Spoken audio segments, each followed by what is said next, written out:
કોલેજના ગ્રેજ્યુએશનના થોડા દિવસો પછી સ્નેહા દીદીને અચાનક ચેન્નઈમાં નોકરીના ઇન્ટરવ્યૂ માટે જવાનું થયું. રાત્રિનો સમય હતો, તેથી તેના માતા પિતાએ તેને એકલા જવાની મનાઈ કરી અને તેણે મને તેની સાથે જવાનું કહ્યું. અમારી સ્લીપર બસ રાત્રે લગભગ 10 વાગે નીકળી. અમે એકબીજાની બાજુમાં બેઠા હતા. તે બારી પાસે બેઠી હતી અને હું તેની બાજુમાં બેઠો હતો. આગળ વધતા પહેલાં હું તમને મારી બહેન વિશે જણાવું. તેનું નામ સ્નેહા છે અને તે મારાથી 4 વર્ષ મોટી છે અને તે જોવામાં ખૂબ જ સુંદર છે. જે તે કોઈ જુએ તો તેને ફક્ત તેને મેળવવા માંગે છે, પણ તેની ઈચ્છા ફક્ત ઈચ્છા જ રહે છે. બધા તેના પાછળ પાગલ થઈ જાય છે.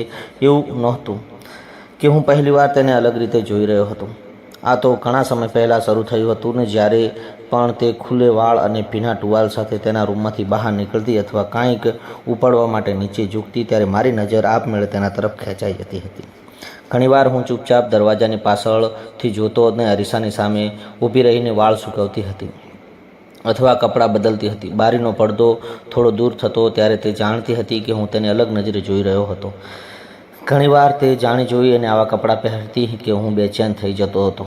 મને ખૂબ જ મુશ્કેલીથી મારી જાતને કાબૂમાં રાખતો. જ્યારે મારી નજર તેના પર રહેતી ત્યારે તેને હળવું સ્મિત આપતી ને જાણે તે મને વધુ ઉશ્કેરી રહી હોય. તે ક્યારેક તે મારી જ્યારે તે ખૂબ જ નજીક વાત કરતી ત્યારે મને તેની આંખોમાં એક વિચિત્ર હાવભાવ દેખાતો હતો. આ બધું ધીમે ધીમે વધુ ને વધુ સ્પષ્ટ થતું ગયું. ક્યારેક તે ભૂલથી એટલી બધી ઝૂકી જતી કે મને મારી નજર સામે બધું સ્પષ્ટ દેખાતું હતું. ઘણીવાર તે ટૂંકા શોર્ટ્સ પહેરતી અને એવી રીતે બેસતી તે મને વચ્ચેની ઝલક મળી જાય. આ બધું એટલું વારંવાર થવા લાગ્યું. હવે મને અકસ્માત નહીં, પણ જાણી જોઈ અને બનાવવાની રમત જેવું લાગતું હતું. બસ ચાલી રહી હતી અને અમે થોડી ગભરાયેલા દેખાતી હતી. તેથી તે હળવેથી તેના હાથ પકડીને પૂછ્યું, શું થયું છે દીદી? તો તેણે મારી સામે જોયું અને સ્મિત કર્યું અને કહ્યું, કાંઈ નહીં, ઇન્ટરવ્યૂના કારણે થોડી ટેન્શનમાં છું. અને પછી અમે બંને વાત કરવા લાગ્યા. કેવી રીતે આ નોકરીની ખૂબ જ જરૂર છે અને ઘર સંભાળવા માગે છે. થોડા સમય પછી તેણે મને પૂછ્યું કે શું તારે કોઈ ગર્લફ્રેન્ડ છે? અને મેં તેને બધું કહી દીધું. થોડો શરમાયો, પણ સાચું કહું, ના દીદી, મને આજ સુધી કોઈ ગર્લફ્રેન્ડ નથી. થોડીવાર ચૂપ રહ્યા અને તેણે કહ્યું, પણ હું કોલેજમાં કેટલાક છોકરાઓ સાથે વાત કરતી હતી, પણ ક્યારેય કોઈએ મારી સામે નજીક આવવા દેતી ન હતી અને હું તેના પર વિશ્વાસ કરતી નથી. અને એવું કહેવાનું જ મન થતું હતું. થોડીવાર પછી બસ એક ઢાબા પાસે ઊભી રહી અને તેણે થોડી ચટાખટાક મારી સામે જોયું અને ધીમેથી કહ્યું, મારે વોશરૂમ જવું છે, પણ મને એકલામાં થોડો ડર લાગે છે. મેં ઝડપથી કહ્યું કે હું તમારી સાથે આવીશ દીદી. અને અમે બંને નીચે અંધારું હતું, ત્યાં ઢાબાની લાઇટો અને કેટલીક સ્ટ્રીટ લાઇટો દેખાતી હતી. ત્યાં જઈ અને જોવા માટે આસપાસ જોયું ને ઘણી જગ્યાએ કોઈ સ્પષ્ટ જગ્યા ન દેખા. તેના ચહેરા પર થોડી ગભરાહટ હતી. મેં પૂછ્યું, તમે અહીં રાહ જુઓ, હું જોઈને આવીશ. અને કોઈ યોગ્ય ખૂણો મળે કે જે શાંતિથી. થોડી વાર થઈ અને મેં ખૂણો મળ્યો જે થોડા અંધારો હતો અને તેમાં થોડીક જાડીઓ પણ હતી. તેને ઇશારાથી બોલાવીને કહ્યું, દીદી અહીં આવો, કોઈ તમને જોશે નહીં. અને ખટાખટ આવી અને ત્યાં જઈ અને હજુ પણ થોડી વાર થઈને ધીમેથી તેણે મારી તરફ જોયું અને કહ્યું, અહીં નજીકમાં ઊભો રહે, ઠીક છે, એનાથી મને થોડો આત્મવિશ્વાસ મળશે.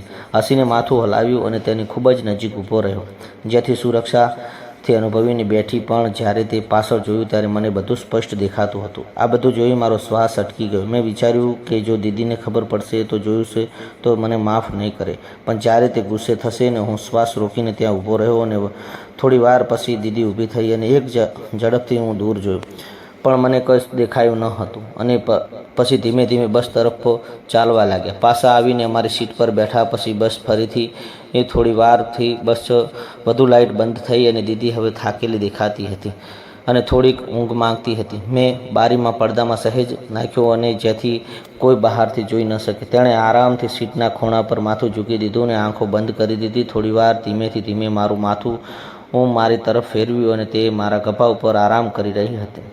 નજર ઉપરથી ફક્ત તેને જોઈ રહી અને મેં હવે મારામાં હાથ હલાવવા લાગ્યા અને મેં ટોપનું તેનું બટન ખોલ્યું. અને તે જ સમયે બસ અચાનક ખાડામાં કૂદીને એક ઝટકો વાગ્યો અને દીદી જાગી ગઈ. તરત જ આંખ બંધ કરી દીધી, જાણે હું ગાઢ નિંદ્રામાં હોઉં. તેણે મારી તરફ જોયું અને કદાચ કાંઈક અનુભવાયું હશે, પણ કાંઈ કહ્યું નહીં. અને તેણે ફક્ત હળવેથી મારો હાથ તેની છાતી પરથી હટાવ્યો અને તેના ટોપના બટન ફરીથી બંધ કર્યા. પણ ઊંડો શ્વાસ લઈ ફરીથી મારા ખભા ઉપર માથું મૂકીને સૂઈ ગઈ. બસ સવારે 6 વાગ્યાની આસપાસ ચેન્નઈ પહોંચી ગઈ અને હળવું ધુમ્મસ અને ઠંડો પવન હતો. ટેક્સી લીધી અને એક નાના લોજ તરફ જવા રવાના થયા. અગાઉની બુક કરાયેલું હતું, પણ એ ઓફિસ બહુ દૂર હતું.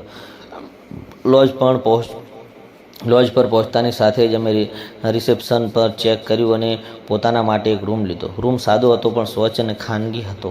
અમે બંને અમારી બેગ રાખી અને પછી દીદીએ કહ્યું કે થોડો ફ્રેશ થઈશ અને આખી મુસાફરી થકાવનારી હતી.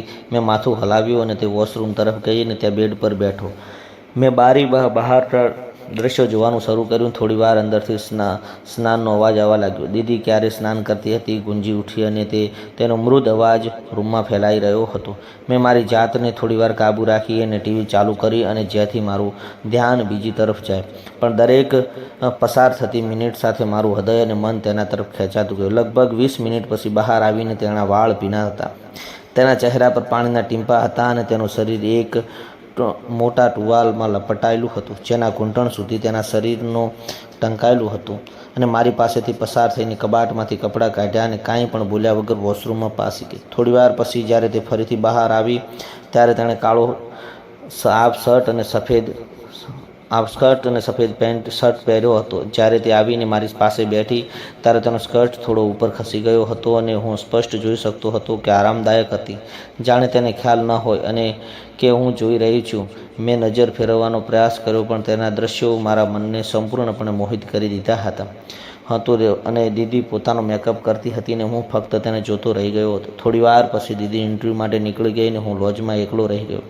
વિચારી અને થોડા સમય પછી સૂઈ જઈશ. અને જેમ જેમ સમય પસાર થતો ગયો તેમ તેમ વધુ ને વધુ બેચેન થતો ગયો. લગભગ 2 કલાક પછી મેં નક્કી કર્યું કે મારે ફ્રેશ થવું જોઈએ. કદાચ સ્નાન કર્યા પછી મારું મન શાંત થઈ જશે અને મારો ટુવાલ અને કપડાં ઉપાડ્યા અને બાથરૂમ તરફ ગયો. જ્યારે મેં બાથરૂમનો દરવાજો ખોલ્યો ત્યારે મેં દીદીના ભીના કપડાં પડેલા જોયા. તેથી હું પ્રતિકાર કરી શક્યો નહીં અને દીદીની પીઠ પાછળ તેના કપડાં સાથે તેને કહ્યું. લગભગ 1 કલાક પછી દરવાજાની લોન્ચ થોડી ક્લિક થઈ. દીદી પાછી આવી ગઈ હતી અને તેનો ચહેરો થાકેલો હતો. આંખોમાં થોડો બોજ હતો અને કપાળ પર પરસેવો હતો. આવતાની સાથે જ તેણે તેના બેગ ફ્લોર પર મૂક્યો અને સીધી તેના બેડ પર બેસી ગઈ. તેણે તેના સફેદ શર્ટનું બટન ખોલ્યું અને તેનો ઊંડો શ્વાસ લેતા સૂઈ ગઈ. એવું લાગતું હતું કે આખા દિવસનો થાક આખરે દૂર થઈ ગયો છે. મેં તેની તરફ જોયું અને કાંઈ પણ બોલ્યા વિના મેં પાણીનો ગ્લાસ ભરી અને તેને લંબાવ્યો. પાણી પીતી વખતે તેણે મારી આંખોમાં જોયું અને ધીમેથી પૂછ્યું કે ગઈ રાત્રે મારું બટન કેમ ખોલ્યું હતું? તમે તમારા હાથથી આવું કેમ કર્યું હતું? હું થોડી વાર ચૂપ રહ્યો. મારું હૃદય જોરથી ધબકતું હતું. મને કંઈ સમજાતું ન હતું. દીદીએ મારી ગભરાહટ અનુભવી અને હસતા હસતા કહ્યું, આરામ કરો, ગુસ્સેથી નથી, પણ તમારા ચહેરાને જોઈ અને એવું લાગે છે કે જાણે તમે કોઈ મોટા ગુનો કર્યો હોય. મેં ધીમેથી માથું નમાવતા કહ્યું, દીદીને ઓળખતો નથી. હું તેને ક્ષણ માટે મારી જાતને રોકી શક્યો નહીં.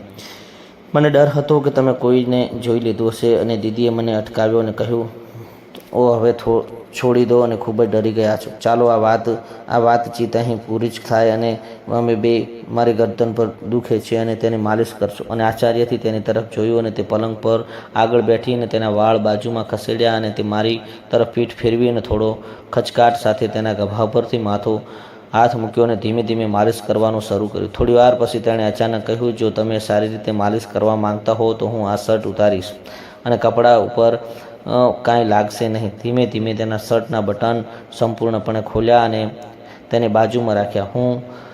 હું કાંઈ બોલ્યા વિના થોડીવાર તેની સામે જોતો રહ્યો અને ધીમે ધીમે મારો હાથ તેની પીઠ પર ફરવાનું શરૂ કર્યું. તેની ગરદન અને ખભા પર માલિશ કરવાનું શરૂ કર્યું. થોડીવાર પછી તેણે માથું ફેર્યું અને ધીમેથી કહ્યું, તને ગઈ રાત્રે મને સ્પર્શ કરીને એ મારો સારો પ્રયાસ હતો. જો તમને ઈચ્છો તો તમે માલિશ કરી શકો છો. આ બધું મારા સ્વપ્નમાં હતું અને વિશ્વાસ જ ન હતો કે આ બધું ખરેખર થઈ રહ્યું છે. ધીમે ધીમે તેની નજીક ગયો અને કહ્યું કે દીદી, તમે ખૂબ જ થાકેલા દેખાવ છો. તમને વાંધો ના હોય તો હું તમને સરસ મજાની મસાજ કરી આપું. દીદીએ મારી આંખોમાં જોયું અને થોડીવાર મૌન રહી અને ઊંડો શ્વાસ લેતા તેણે કહ્યું, હા, આજ તારી ઈચ્છા છે તો તું ના નહીં પાડી શકું અને તને મારાથી કાંઈ છુપાવવાનું નહીં. અને શબ્દો સાંભળી મારી અંદર એક તોફાન ઊભું થયું. મેં પણ માલિશ કરવાનું શરૂ કર્યું અને માલિશ કરતી વખતે દીદીએ ખૂબ જ દુખાવો થતો રડવા લાગી અને તેની આંખોમાંથી આંસુ આવી ગયા. ધીમે ધીમે તેનો હાથ પકડ્યો અને માફ કરો દીદી, મને ખબર ન હતી કે આટલું બધું દુઃખ છે. હું તેની તરફ જોયું અને જબરજસ્તીથી સ્મિત કરવાનો પ્રયાસ કર્યો.